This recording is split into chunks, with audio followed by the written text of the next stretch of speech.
Vamos abrir a palavra do Senhor em Atos capítulo 13. Mesmo sentados, nós vamos fazer uma leitura um pouco longa. Nós vamos ler o sermão de Paulo, o sermão que Paulo pregou aqui em Antioquia da Pisídia para os judeus. E olhando para esse sermão, nós vamos, na verdade, hoje fazermos uma análise da estrutura homilética que Jesus apresentou para os discípulos. E aí nós vamos trabalhar o que Jesus disse, o que Pedro disse e o que Paulo disse. E uma coisa que nos chama a atenção é que eles não fugiram das instruções de Jesus Cristo.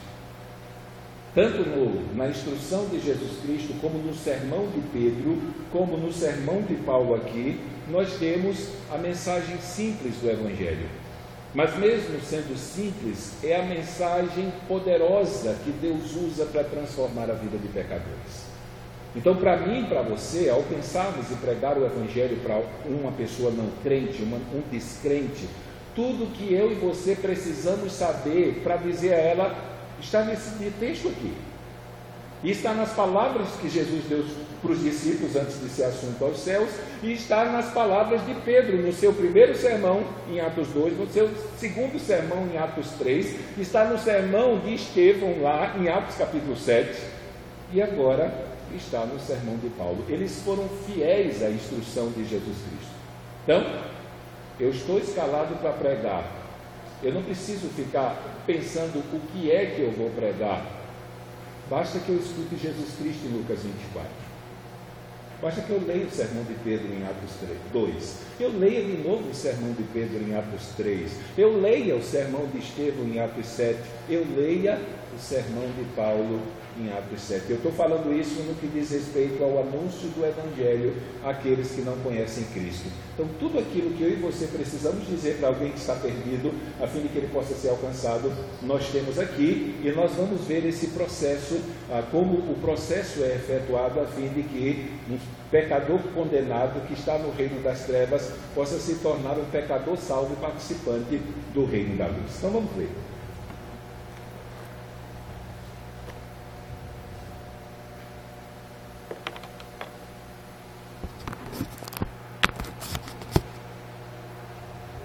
Atos capítulo 13, a partir do versículo 16. Nós vamos ler até o versículo 41. Não vamos expor, os irmãos já devem ter notado, nós agora estamos mudando a nossa maneira de trabalhar. Nós lemos o texto, escolhemos os principais assuntos do texto e aí expomos e aplicamos ele para a nossa vida, e tudo aquilo que nós consideramos importante no texto nós trazemos à tona. Então está escrito. Verso 16, e levantando-se Paulo, e pedindo silêncio com a mão, disse: varões israelitas, e os que temeis a Deus, ouvi. O Deus deste povo de Israel escolheu a nossos pais e exaltou o povo, sendo eles estrangeiros no Egito. E com braço poderoso tirou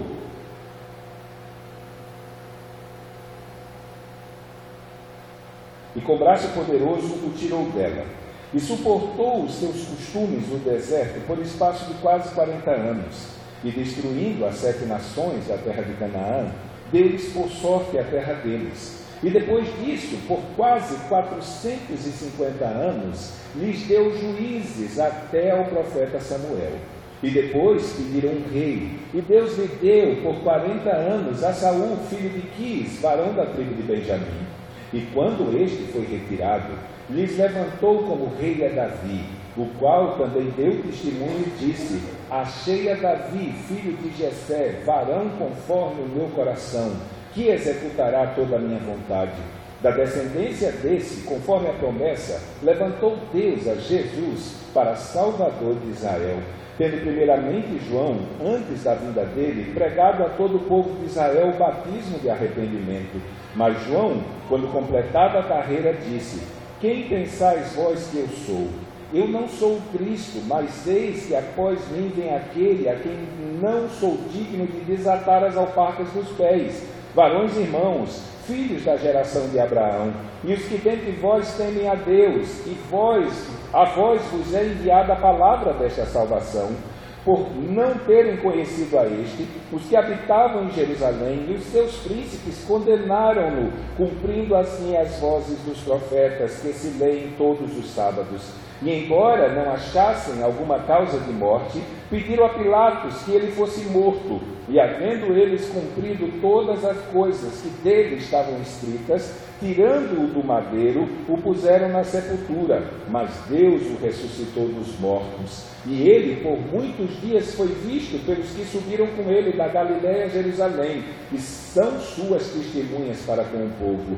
E nós vos anunciamos que a promessa que foi feita aos pais, Deus a cumpriu, a nós, seus filhos, ressuscitando a Jesus. Como também está escrito no Salmo 2, meu filho és tu, hoje te gerei, e que o ressuscitaria dos mortos, para nunca mais tornar a corrupção. Disse-o assim: as santas e fiéis bênçãos de Davi vos darei.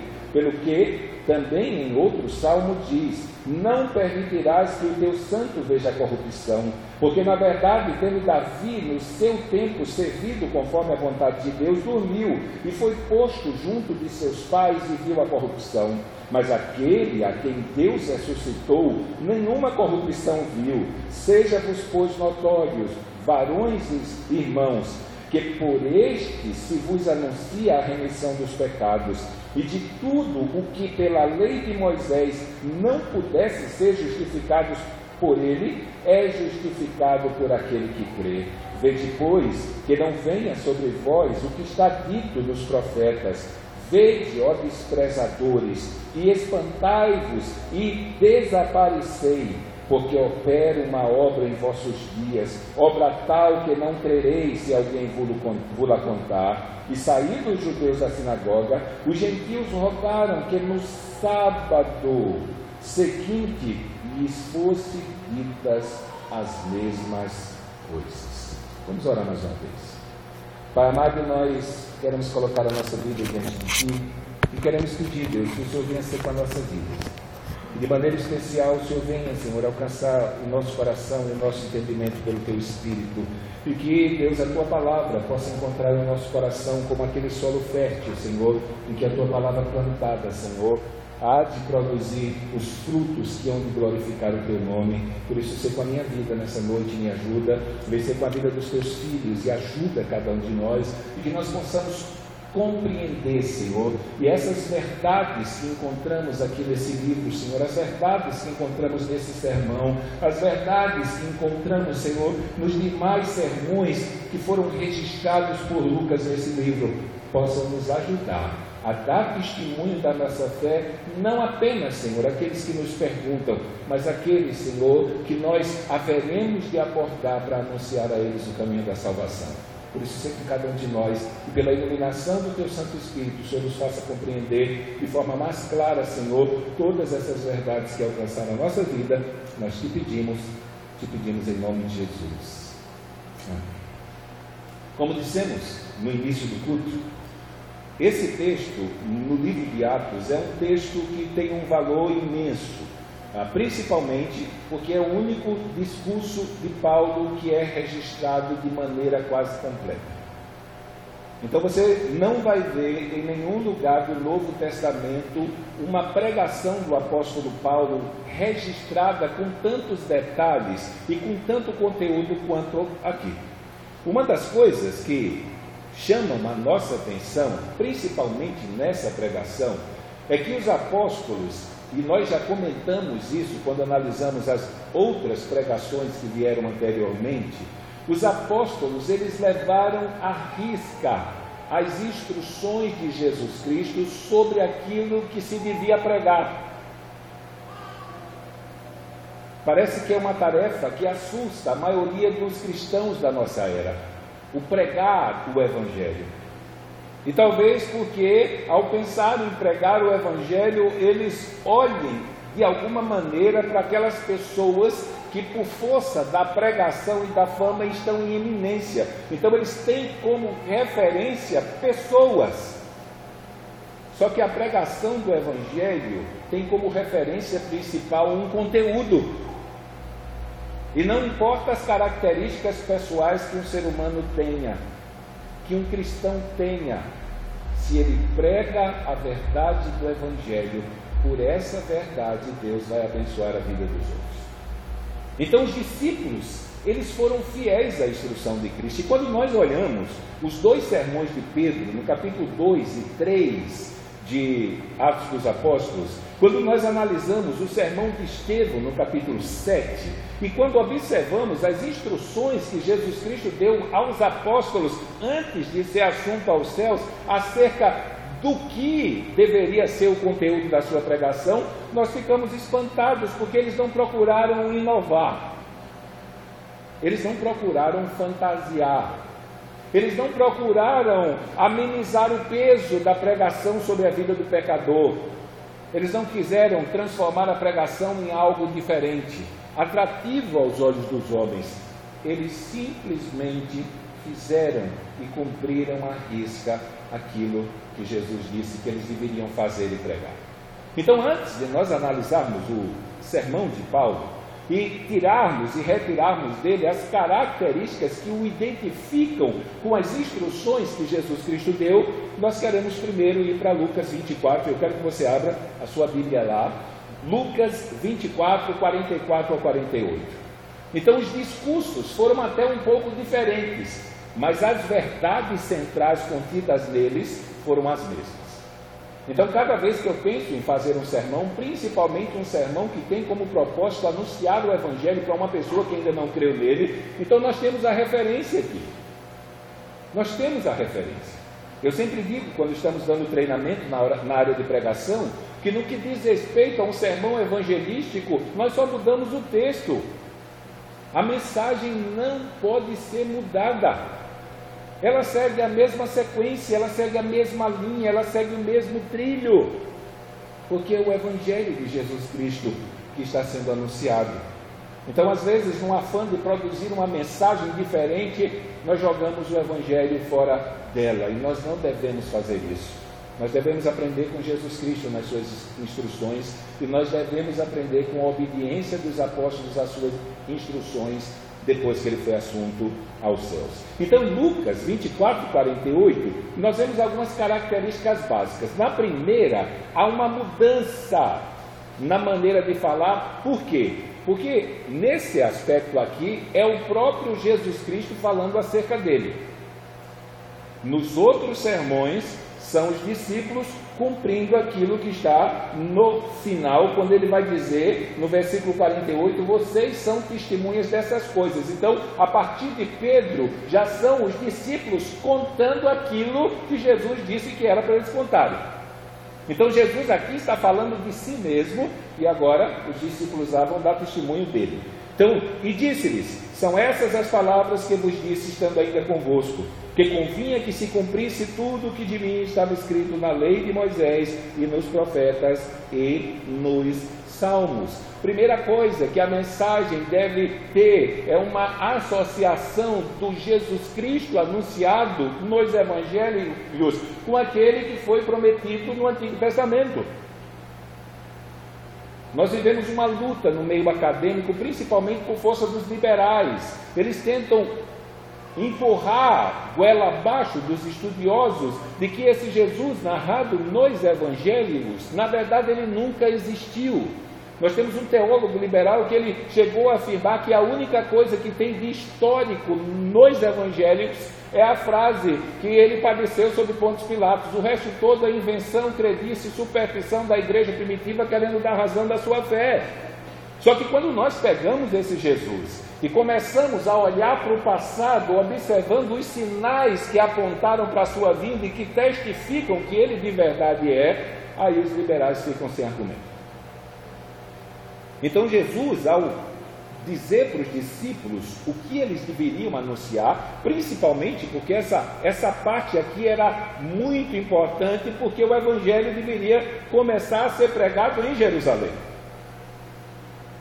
E a única maneira de você convencer o judeu de que Jesus era o Messias, era provando a ele que aquilo que Jesus foi, ensinou e fez, era o cumprimento das promessas que foram feitas ao povo de Israel acerca do Messias no Antigo Testamento. Na estrada de Emaús, pouco antes desse acontecimento, Jesus encontra os 2 discípulos que estavam se desviando e voltando para casa, e ele anuncia a eles tudo o que era falado dele na lei, nos salmos e nos profetas. Então Jesus fez uma viagem no Antigo Testamento mostrando para aqueles 2 discípulos que aquilo que havia sido predito acerca dele no Antigo Testamento se cumpriu. Ele era o Messias prometido por Deus, ele era o Messias esperado. Então a primeira coisa que Jesus Cristo mostra para os discípulos é que ele era o Messias prometido no Antigo Testamento. E aí você entende como os apóstolos conseguiram pregar o Evangelho sem ter os Evangelhos escritos ainda. Eles usavam o Antigo Testamento. E a fonte das suas pregações eram as promessas e as profecias que identificavam Cristo com o Messias. Quando Paulo escreve a sua carta aos Romanos, no primeiro capítulo, ele se apresenta e diz: Paulo, servo de Jesus Cristo, chamado para apóstolo, separado para o Evangelho de Deus, o qual foi dantes prometido pelos profetas nas Santas Escrituras. E aí ele começa a citar afirmações que foram dadas no Antigo Testamento que cumpriram-se em Jesus Cristo. Quando nós observamos o livro de Mateus, o Evangelho, ele é conhecido como o Evangelho do está escrito, tanto que quando você vai ler os comentários vão dizer que especificamente esse livro foi escrito para evangelizar os judeus. E à medida que você vai lendo o relato da obra e da vida de Jesus Cristo no Evangelho de Mateus, uma frase nos chama a atenção após algum milagre ou algum sinal que Jesus haja feito. Então, quando Jesus faz algum tipo de sinal que chama a atenção, logo após vem: e isso foi escrito para que isso aconteceu para que se cumprisse o que fora dito pelo profeta fulano de tal. Pelo menos 18 profecias do Antigo Testamento são comprovadamente declaradas ali. Então, na mensagem do Evangelho, nós precisamos mostrar de maneira clara que a Bíblia expressa de forma concisa de que Jesus Cristo é o Salvador prometido, é o Messias prometido, é aquele que Deus enviou, não apenas para redimir o povo de Israel que aguardava, mas para comprar homens de todos os povos, tribos, línguas e nações, no meio dos quais eu e você estamos contidos. Estamos no meio deles. Então, a primeira coisa que Jesus deixa claro é que o Antigo Testamento prova a autenticidade de que ele é o enviado de Deus. Segunda coisa que ele deixa claro aqui, nesse texto, é que somente a pregação, somente o anúncio da verdade não é suficiente para levar um pecador a compreendê-la. É necessário que, juntamente com a pregação, a ação do Espírito Santo, convencendo aquele homem e abrindo o seu entendimento ou iluminando o seu entendimento, aconteça. Então há um conjunto de ações. Sem a operação delas, não há compreensão. E Jesus, quando diz isso aqui, que o Antigo Testamento comprovava a autenticidade de quem ela era, logo após é dito: então abriu-lhes o entendimento para compreenderem as Escrituras. E Paulo aqui no sermão vai jogar isso na cara dos judeus. Ele vai dizer que os pais deles, que mataram Jesus Cristo, eles liam as Escrituras todo sábado, mas eles não compreendiam nada do que estava escrito lá. Então aqui essa iluminação é justamente para que eles possam olhar para o Antigo Testamento, para a lei, para os salmos e para os profetas, e possam, à luz dos escritos, identificar as passagens que comprovam que de verdade Jesus Cristo é o Messias prometido. Então, há uma necessidade da dependência extrema do Espírito Santo para que uma compreensão clara das Escrituras se manifeste. É nesse sentido que nós ensinamos na área de pregação a dependência do Espírito Santo. Precisamos da ajuda dele. Precisamos, porque senão só produziremos palavras. Mas só o Espírito Santo tem poder para fazer as pessoas compreenderem claramente essas palavras, e só o Espírito Santo tem poder para fazer com que essas palavras não fiquem só na boca e não fiquem só na mente, mas para que elas desçam ao coração. Então, ao anunciar isso, que o Antigo Testamento comprovava, ele abre o entendimento dos discípulos para que consigam compreender no Antigo Testamento as passagens que falam dele, e aí vem a ação do Espírito Santo removendo a barreira que o pecado colocou em relação à compreensão das Escrituras, a barreira que o diabo colocou para que não compreendesse as Escrituras, e aí por diante. Nós falamos dessa forma por quê? 1 Coríntios 12,14 diz que o homem natural não aceita as coisas do Espírito porque ele parece loucura, e ele não as compreende porque elas só se discernem espiritualmente. Lá em 2 Coríntios, capítulo 2, 4, do 3 em diante, um texto que os irmãos já conhecem, Paulo diz que se o Evangelho está encoberto, é para os que se perdem que está encoberto, nos quais o Deus desse século cegou o entendimento dos incrédulos. E aí ele vai dizer, mas nós pregamos a Cristo. Então a única maneira desse pecador que está a parte da salvação e que não aceita o Evangelho ter esperança de salvação é se eu e você continuarmos pregando o Evangelho para ele, pregando. Nós anunciamos a Cristo. E no verso 6 ele diz, e Deus iluminou o entendimento. É justamente nesse momento em que o Espírito Santo abre o entendimento do pecador a partir da obra do novo nascimento, que o Evangelho tenha sentido, e a única resposta que ele pode dar a Jesus Cristo é entregar a vida a ele, seguindo aquilo que é o processo normal da conversão de alguém.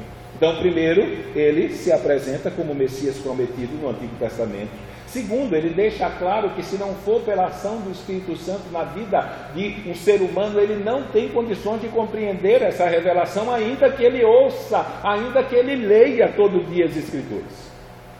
Então é necessário a intervenção do Espírito Santo para que, e essa é a função dele, aplicar as obras da vitória de Cristo na cruz ao coração e à vida de um pecador. E a partir daqui, ele se volta para o conteúdo da mensagem. Então a mensagem fala primeiro da morte de Jesus Cristo. Ele vai dizer, assim convinha que o Cristo padecesse. Depois, você não vai parar na morte, você vai falar sobre a ressurreição dele. E aí ele vai dizer, e ao terceiro dia ressuscitasse dentre os mortos. E aí ele fala de uma exigência. E eu quero só deixar claro que essa exigência não anula a realidade da graça de Deus. Porque a graça de Deus, ela se revela nesse momento em que o Espírito Santo abre o entendimento. Pega um morto em delitos e pecados e dá vida a ele. É isso que Paulo diz em Efésios 2, capítulo 4 e 5. Que estando mortos em delitos e pecados, ele nos deu vida juntamente com Cristo, pela graça sois salvos. Então, quando é que a graça de Deus se revela na vida de um pecador? Quando Deus vem e, não existindo nada nele que pudesse constranger ou comover Deus a salvá-lo, Deus opera a obra do novo nascimento e agora ele sai das trevas para a luz. Então, nesse sentido, o que é o arrependimento nessa questão da exigência? É a resposta do pecador à graça aplicada na vida dele. Por isso que sem arrependimento ninguém vai ver o reino de Deus, nem vai entrar nele, ainda que ele esteja ao alcance das mãos. Mas como nós, para aqueles que estavam lá em Sombrio sábado, a gente expressou isso lá, não é? João Batista em Mateus 3,2, ele se levanta no meio dos judeus pregando e dizendo: arrependei-vos, porque é chegado o reino de Deus, ou dependendo da tradução, porque que o reino de Deus está próximo. Então, ele se levanta dizendo: olha, para os pecadores, o reino de Deus está ao alcance de vocês. Tem só um problema.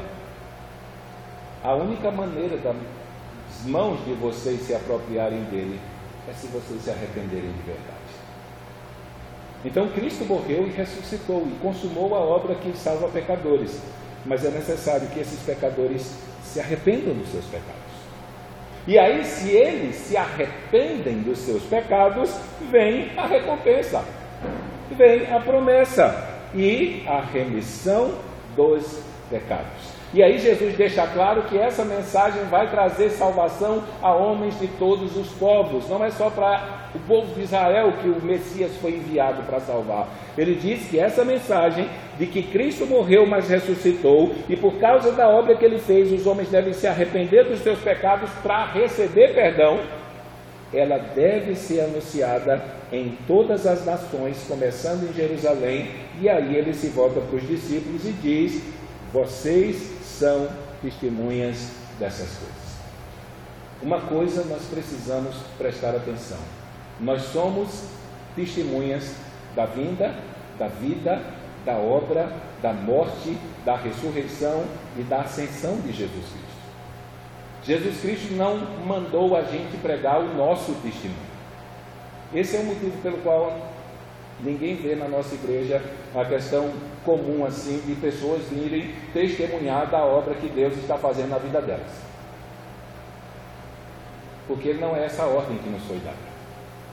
Se nós temos oportunidade para falar para um grupo de pessoas, nós temos que ser testemunhas da vinda, da vida, da obra, da morte, da ressurreição, da ascensão de Jesus Cristo. Por quê? Porque é essa a única mensagem que é poderosa para transformar a vida de um vil pecador no santo de Deus. Nenhuma outra. Nenhuma outra.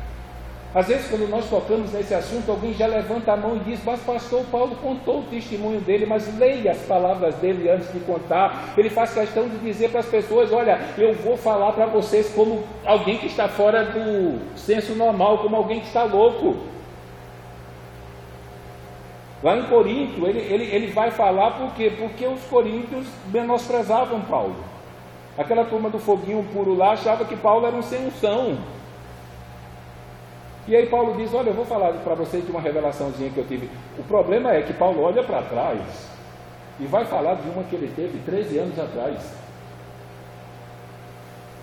Não era uma coisa tão comum assim.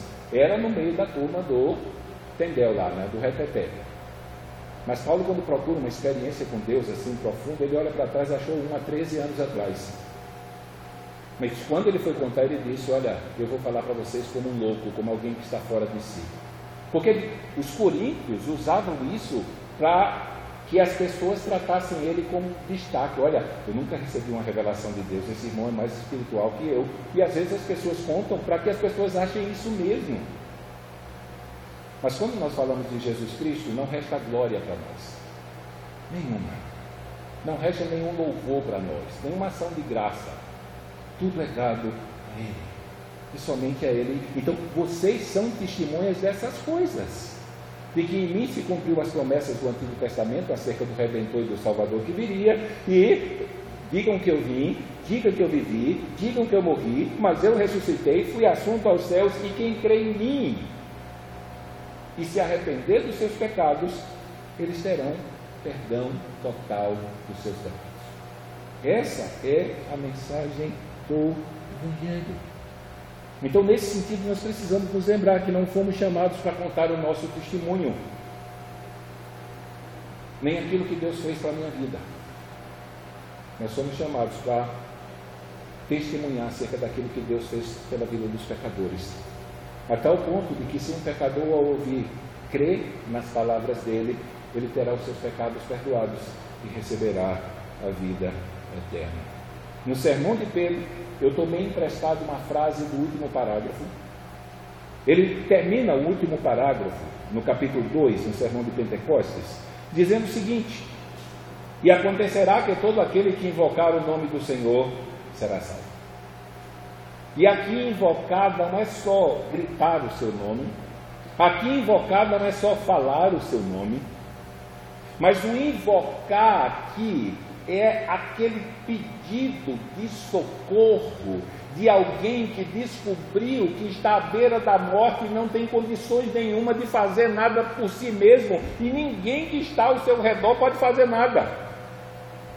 É aquela figura. Essa expressão de invocar, há uma parábola nas Escrituras que expressa muito bem o que ela quer dizer. A parábola do fariseu e do publicano. Então, lá em Lucas, capítulo 18, do 9 ao 14, nós temos essa parábola. E aí o judeu lá, que se achava o bambambam, que se achava o top crente, né? O gás da Coca-Cola, ou o último biscoito recheado de pacote, como as pessoas dizem, ele simplesmente para diante de Deus e vai dizer para Deus os motivos pelos quais Deus deveria abençoá-lo, porque ele era o cara. Deus não deu ouvidos às exigências daquele homem. Por outro lado, se apresenta diante de Deus um publicano, que de tão pecador miserável que se achava, não tinha coragem nem de levantar os olhos para o céu. E quando ele olhou para ele, a única notícia que ele teve para dizer para Deus foi: Deus, eu sou um pecador. Mas ele sabia quem era Deus. E ele só disse uma frase: tenha misericórdia de mim. E o interessante, eu faço questão de repetir muito esse texto por causa da expressão que é usada. O fariseu não foi ouvido, mas o pecador miserável saiu justificado. A ideia do texto expressa que não apenas Deus deu ouvidos à oração dele, mas o juiz de todas as coisas bateu seu martelo e disse: você está livre, você está salvo. E ele voltou para casa abençoado por Deus. Então, invocar é aquele momento em que o ser humano se depara com a sua condição de miséria diante da lei de Deus, que diz para ele: você é um amaldiçoado, e ele olha para a cruz, o Espírito Santo abre o entendimento e ele recorre e se agarra na cruz, e os benefícios da cruz são derramados sobre a vida dele. Então Pedro diz: todo aquele que invocar o nome do Senhor será salvo. E aí ele começa o sermão, porque ele estava explicando o que aconteceu em Pentecostes e aquelas coisas todas que estavam dizendo: olha, eles tomaram porre ontem de noite e estão tudo embriagados. E eles se levantam: olha, eles não beberam, são 9 horas da manhã, isso não é hora de ninguém estar bêbado. Hoje em dia a gente acha gente bêbado por aí 9 horas da manhã, mas naquele tempo não era comum. Então ele vai dizer o seguinte: homens israelitas, escutai as palavras a Jesus Nazareno, homem aprovado por Deus entre vós, com maravilhas e sinais e prodígios que Deus por ele fez no meio de vós, como vós mesmos sabeis. A este que vos foi entregue por determinado conselho e presciência de Deus, prendestes, crucificastes e matastes pelas mãos de injustos, ao qual Deus ressuscitou, soltas as ânsias da morte, pois não era possível que fosse retido por ela. Saiba, pois, com certeza toda a casa de Israel, que a esse Jesus a quem vós crucificastes, Deus o fez Senhor e Cristo. Então, nesse pequeno trecho que Lucas escreveu da pregação de Pedro, primeiro, nós vemos ele apresentar o fato de que o Messias veio a esse mundo. E o Messias que Deus enviou a esse mundo, ele se chama Jesus ou Nazareno. Segunda coisa, ele fala da vida de Jesus Cristo e da obra de Jesus Cristo. E a maneira como Deus testificou por sinais, prodígios e maravilhas, que essas eram as marcas que identificavam Jesus Cristo como Messias. Isso está lá em Hebreus capítulo 2, verso 4. Essas eram as marcas que identificavam os discípulos como apóstolos. Paulo fala sobre isso e nós apresentamos isso quando trabalhamos o texto. Então, os sinais, prodígios e maravilhas eram o carimbo de Deus dizendo: quem enviou esse aí fui eu. Então a mensagem do Evangelho fala sobre o Messias que veio, fala sobre a sua vida, fala sobre a sua obra, como de maneira especial Deus provou e testificou que ele era de verdade o Messias enviado. E aí, quando ele apresenta Jesus Cristo como Messias, ele confronta o pecado dos judeus e demonstra a falta de compreensão espiritual que os judeus tinham acerca da promessa de Deus. Deus enviou o Messias prometido e os judeus mataram ele. Só que Deus o ressuscitou e o fez Senhor. Ele ascendeu aos céus. Então Pedro não se desviou daquilo que Jesus disse. Ele mudou as palavras, mas o conteúdo da mensagem foi o mesmo. O Messias veio, ele viveu, ele realizou uma obra, mataram ele, mas Deus o ressuscitou, o elevou às alturas, o assentou no seu trono e agora ele é Senhor. E todo aquele que ouvindo as palavras deles creem, vierem a crer, lembre de João 5,24, eles têm a vida eterna, não entram em condenação nunca mais, porque já passaram da morte para a vida. Tudo centralizado na obra de Cristo, toda a esperança depositada lá. Então, quando terminamos a mensagem do Evangelho e a obra que Jesus Cristo realizou para salvar o pecador, é necessário que nós confrontemos esse pecador com a situação de pecado dele, mostrando para ele o peso da lei de Deus que está sobre a sua vida e a maldição de Deus que repousa sobre ele por causa do seu pecado. Imagine, nós já trabalhamos esse texto, a situação daqueles israelitas que ouviram a pregação de Pedro. Pedro terminou o seu sermão chamando todos eles de assassinos. No segundo sermão, Pedro está diante do sinédrio e ele chama o sinédrio todo de assassino. E aí o que acontece? Quando ele termina o seu sermão dizendo que eles foram assassinos, aí os judeus estavam com um problema, porque para assassino no Antigo Testamento, na lei de Moisés, não tinha perdão. Moisés não podia fazer nada por eles. Só que teve um problema. O Espírito Santo, lembra da iluminação lá nos apóstolos, para que eles compreendessem a mensagem sobre Jesus Cristo no Antigo Testamento? Aqui ocorreu a mesma coisa. Na hora que Pedro terminou de anunciar, mostrando que em Jesus Cristo se cumpriu aquilo que foi predito, quando ele está explicando o Pentecostes, então o Espírito Santo vem e ilumina o entendimento daquele grupo de quase 3.000 judeus. E aí eles entram em desespero.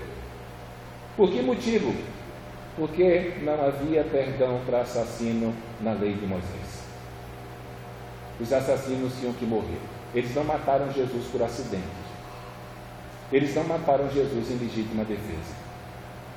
Eles tinham uma encrenca muito grande com Jesus Cristo. E para quem está lendo o Antigo Testamento conosco todas as manhãs, já passamos por isso. Quando ele anuncia a questão do assassinato e manda que Israel se instalasse em cidades de refúgio, para que aqueles que matassem alguém por acidente, para aqueles que matassem alguém em legítima defesa, pudessem correr lá e não morrer. Mas aquele que matasse alguém, principalmente por ter uma desavença e uma intriga com ele, esse aí ia entrar na cidade, ele ia ser colocado para fora da cidade e o vingador de sangue iria matá-lo, porque não tinha perdão para o assassino. E aí o que é que eles gritam? Já que Moisés não tem solução, eles olham para os discípulos: e agora, varões, o que é que nós vamos fazer? Moisés não tinha solução para eles, mas Jesus Cristo tinha. Se arrependam. E aí a prova e o teste de fogo para ver se um judeu tinha se convertido mesmo era se batizar em nome de Jesus Cristo. Só que lá em 3,19 ele vai dizer: arrependei-vos e convertei-vos para que sejam cancelados os vossos pecados. E aí, quando o pecado é cancelado aqui, eu não olho só para o futuro, porque a expressão é para que tenhais tempos de refrigério, ali é na segunda vinda, para que você possa viver nesse mundo com a certeza de que quando Cristo voltar de novo para buscar o seu povo, você vai estar no meio do povo que ele vai levar. Tudo por causa do poder dessa obra que ele realizou para salvar pecadores. Então é uma mensagem simples. Simples. Ele prega o Evangelho, falando da vinda, da vida, da morte, da ressurreição e da ascensão de Jesus Cristo. Confronta o pecador com o seu pecado e apresenta a obra de Cristo como a solução para ele. E aí o que é que acontece? O Espírito Santo opera a sua obra na vida do ímpio, como nós vimos lá no retiro. É nesse momento, mas para que ele opere a obra na vida do ímpio, eu tenho que pregar para ele. Eu tenho que anunciar o Evangelho para ele. Então, o Espírito Santo vem e compunge o coração deles. Eles são convencidos de que aquilo que Pedro acabou de falar é verdade. E aí vem a resposta à ação do Espírito, que é o arrependimento. É o arrependimento. E depois vem a recompensa: cada um de vós seja batizado em nome de Jesus Cristo para perdão dos pecados. E aí se torna parte da igreja que ele comprou, quando ele diz que eles vão receber o dom do Espírito. Então, perdão dos pecados passados, tudo aquilo que o ser humano cometeu até aquele momento em que ele foi alcançado pelo Evangelho, é tudo apagado e purificado. E para os pecados de caminhada, ele vai dizer, João, lá na sua primeira carta: se você pecar, lembre-se que você tem um advogado no céu. E se você confessar o seu pecado, ele é fiel e justo para te perdoar e te purificar. Talvez alguém diga, pastor, e os pecados que eu esqueci de confessar, como é que fica? Eles vão ter implicações na hora de você receber o seu galardão. Eles não vão ter implicação nenhuma na sua salvação. Por quê? Porque todo o castigo que nossos pecados mereciam, até o último que nós vamos cometer antes de morrer, eles foram lançados totalmente na cruz. Cristo levou sobre si todo o castigo deles. Estamos livres da condenação, ainda que nós ainda somos pecadores e vamos partir dessa vida com pecados que nós não confessamos. E aí que entra Paulo, lá em 2 Coríntios capítulo 5, verso 10, quando ele diz: importa que compareçamos perante o tribunal de Cristo para darmos conta do bem e do mal que fizemos por intermédio do corpo. Um tempo desse, uma pessoa estava querendo debater comigo sobre perda de salvação, né? E ele queria dizer, não, mas e aí se uma pessoa cometer um pecado e não se arrepender e morrer, como é que vai ficar a situação dela? Eu disse, vem cá, abri em 2 Coríntios capítulo 5, verso 10 e disse, olha, me diga uma coisa, Paulo está falando de quê aqui? Paulo está falando do galardão, tá bom, e por quê? Nós vamos ter que prestar contas do mal que fizemos por intermédio do corpo. Porque ainda tem mal para ser prestado conta, só que tem um problema, né? A gente vai prestar conta do mal com o corpo glorificado lá. Nós já subimos, já estamos no céu, já estamos com o corpo glorificado. Então, nesse sentido, os nossos pecados não confessados têm implicação no nosso galardão. Uma vez eu preguei isso, e quando acabou o culto, uma pessoa chegou desesperada e disse, pastor, nunca mais pregue isso. Eu fiz, mas por quê? Porque alguém pode ouvir o que o senhor está dizendo e aí se aproveitar e cair no mundão. E eu vou dizer, essa pessoa está demonstrando apenas que ele nunca foi dos nossos. Ele não tem o Espírito Santo habitando nele. Porque quem tem o Espírito Santo vai glorificar a Deus por isso. E vai continuar na sua luta com o pecado, porque ele é inimigo do pecado, porque foi o pecado que mandou o Salvador dele para a cruz. Ele não pode, como Paulo diz na carta aos Gálatas, se aproveitar da liberdade para se entregar à libertinagem. Então, se ele faz isso, ele apenas está dizendo que nunca foi convertido de verdade. Então, aqui nós temos a mensagem do Evangelho: vinda, vida, morte, ressurreição e ascensão. Por que motivo? Para trazer perdão, purificação e vida eterna para pecadores como nós. Para pecadores como nós. Então, nós temos o apóstolo Paulo aqui pregando. E apesar de ser um sermão grande, o seu conteúdo não muda. Ele estava pregando na sinagoga ao povo de Jerusalém. Ele foi convidado, aos judeus, e ele foi convidado para falar alguma coisa. E naquilo que Paulo falou, existia um foco que, via de regra, se tornou a marca da sua pregação. A gente vê isso mais em 1 Coríntios, quando ele diz que foi em tremor, mas no meio dos coríntios ele não quis saber nada a não ser da morte e da ressurreição de Jesus Cristo. O cerne da mensagem de Jesus Cristo era um Salvador morto e ressuscitado que dá vida àqueles que creem nele. Então o cerne, o centro da mensagem de Paulo é a morte de Jesus Cristo. Nós vemos isso no capítulo 13, verso 27 ao 29, e depois na sua ressurreição do 30 ao 37. Por que motivo ele enfatiza tanto isso? Primeiro, porque na morte de Jesus Cristo é apresentada a culpa do pecador. Eles produziram tantos males na sua vida, que para solucionar esse mal, Deus teve que matar o seu próprio filho na cruz. Mas se por um lado o pecado é demonstrado com tanta grandeza, por outro lado, Deus testifica de que a obra que é poderosa para salvar o pecador foi realizada. Quando ele faz isso? Quando ele ressuscita Jesus Cristo dos mortos.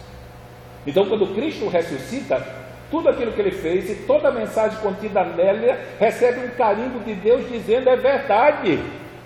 E todos aqueles que creem nessa verdade têm seus pecados perdoados e recebem vida eterna. Então, o que eu tenho que pregar para o pecador? Acerca de Jesus Cristo, do Salvador que veio a esse mundo e morreu. Mas Deus não permitiu que ele visse a corrupção. Falando do salmo lá de Davi, Deus o ressuscitou dos mortos e o fez Senhor. E quando Deus fez isso, Deus está declarando que ele aceitou o sacrifício que o Messias fez para salvar pecadores que creem nele. e confere a esses pecadores a vida eterna. É o centro do Evangelho, a morte de Jesus Cristo e a ressurreição de Jesus Cristo. E Paulo ainda continua demonstrando a recompensa que vai receber aqueles que creem na obra que Jesus Cristo realizou. Capítulo 13, verso 38 ao 41, ele vai dizer que aqueles que de verdade vêm a crer em Jesus Cristo, eles se livram da incapacidade que a lei de Moisés tinha para salvá-los. Mas através de Jesus Cristo eles vão receber a remissão dos seus pecados, o perdão dos pecados e a justificação, que vai ser uma palavra marca na vida de Paulo. Eles vão receber aqui e agora o martelo do juiz batendo e dizendo: vocês estão livres, nenhuma condenação há mais para vocês.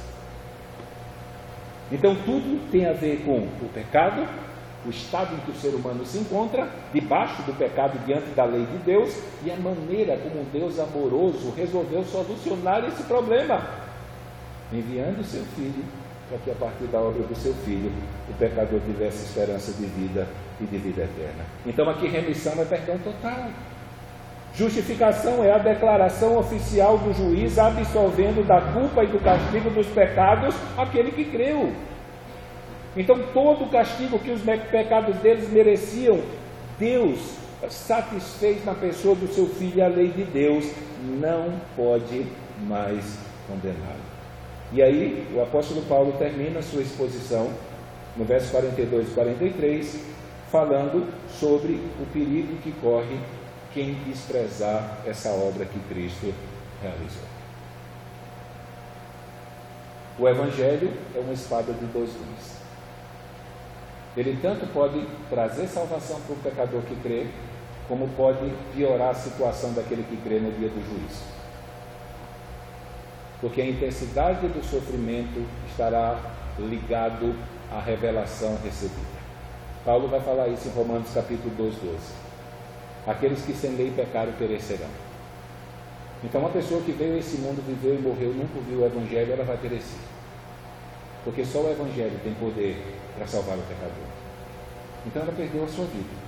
Mas quem teve contato e ouviu a verdade de Deus e teve conhecimento daquilo que Deus queria que o pecador fizesse e morreu sem se converter, ele prestará conta, ele pela lei de Deus será ajudado. A ideia de Paulo é que a intensidade do castigo eterno estará intimamente relacionada nos que vão perecer à revelação recebida. Então é uma faca de dois gumes. Eu me lembro que alguns anos atrás eu falei isso aqui, uma irmã da igreja disse: então não vou mais pegar para o meu pai nem para minha mãe, porque se eles não se converterem, eu posso estar piorando a situação deles se eles morrerem e forem para o inferno. E eu disse para ela: mas você tem que pregar, porque o Evangelho é a única coisa que pode livrá-los desse triste fim. Nós estamos entre, como diz, a cruz e a espada. Se não pregamos, porque não queremos intensificar o castigo, tiramos dele a única coisa que pode livrá-los desse triste fim. Então temos que pregar, porque é a única esperança que há é no Evangelho de Cristo para a salvação de um pecador. John Stott, ele chama atenção para essa mensagem de Paulo, e ele, principalmente porque ele está pregando na Galácia, e logo após ele vai escrever a sua carta aos Gálatas, que é uma vacina contra o legalismo. Então ele já deixa claro nesse sermão algumas doutrinas que se tornarão centrais para Paulo. Então aqui nesse sermão ele fala de algumas doutrinas que são as marcas da carta de Paulo aos Gálatas. Ele vai sair daqui e logo depois ele vai enviar a carta para essa mesma região. E aí, na mensagem aqui, os fundamentos do Evangelho expostos são a morte de Jesus Cristo na cruz do Calvário, no 13:29. Nós vemos Paulo falar sobre o pecado em 13:38. Vemos Paulo falar de fé, justificação e a lei em 13:39. E no 13:43 ele apresenta a graça como a solução para todos esses problemas. No comentário da cultura cristã de Atos dos Apóstolos, nós vemos o autor fazendo aquela mesma analogia que fizemos no início, com o sermão de Paulo e com o sermão de Pedro, com o sermão de Estevão. E ele vai dizer o seguinte, que o sermão de Paulo em Antioquia consiste em 3 partes, não é? É aquele sermão presbiteriano que a gente diz, 3 pontinhos. E ele vai dizer que a primeira parte é um apanhado histórico de Israel, e é maravilhoso o que Paulo faz. Ele faz uma coisa muito parecida com aquilo que Estevão fez. Ele conta a história de Israel para os judeus, tentando mostrar que o clímax dessa história, o momento mais importante, foi justamente aquele em que Deus cumpriu a sua promessa de enviar o Messias.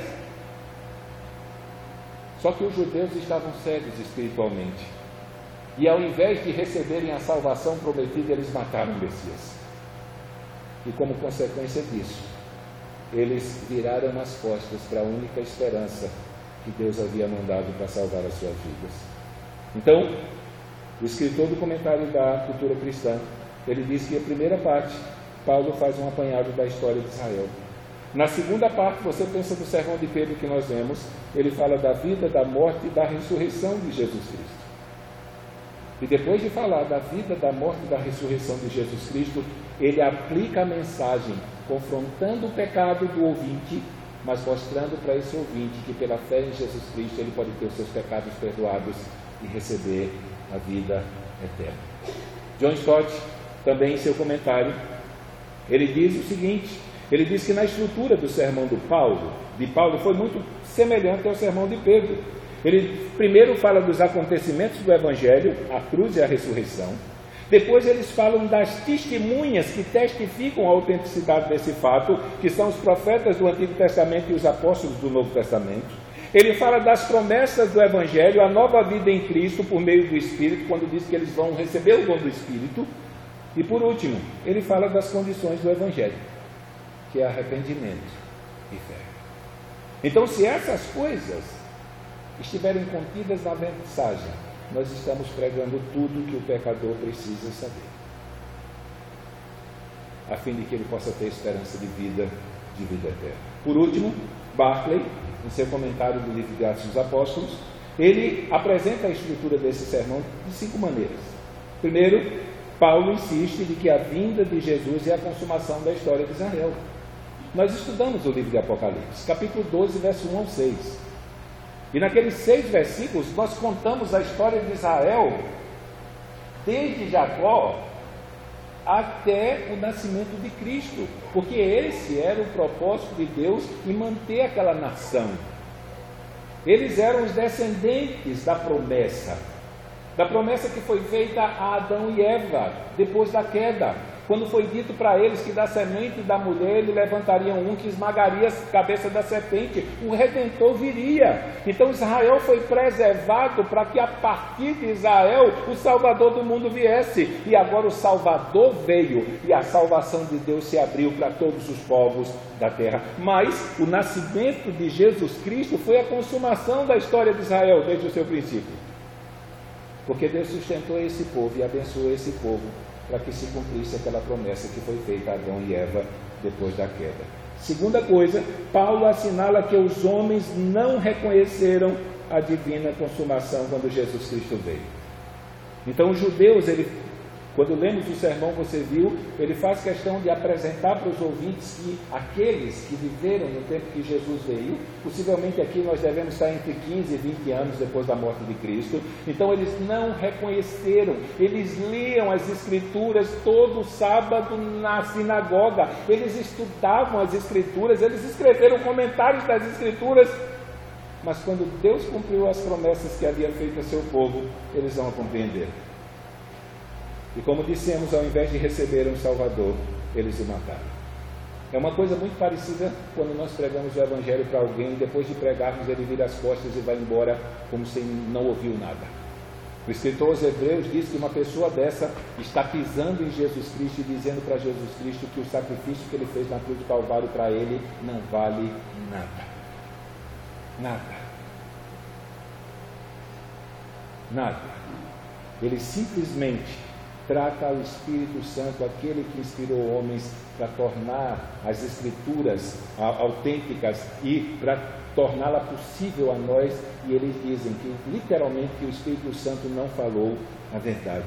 Então isso acontece com homens cegos, insensatos, que hoje não perseguem Jesus Cristo, porque Jesus Cristo está assentado no seu trono, mas perseguem o seu povo também.